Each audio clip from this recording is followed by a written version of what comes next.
C. Joseph Vijay எனும் நான்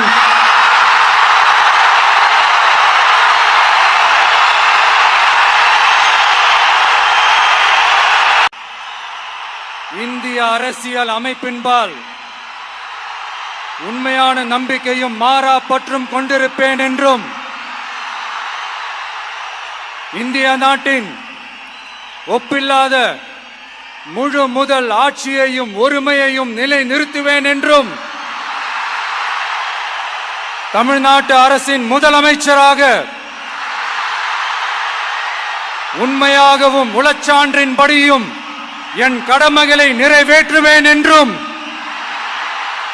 அரசியல் அமைப்பிற்கும் சட்டத்திற்கும் இணங்க அச்சமும் ஒருதலை சார்பும் இன்றி விருப்பு வெறுப்பை விலக்கி பலதரப்பட்ட மக்கள் அனைவருக்கும் நேர்மையானதை செய்வேன் என்றும் ஆண்டவன் மீது ஆணையிட்டு உறுதிமொழிகிறேன்.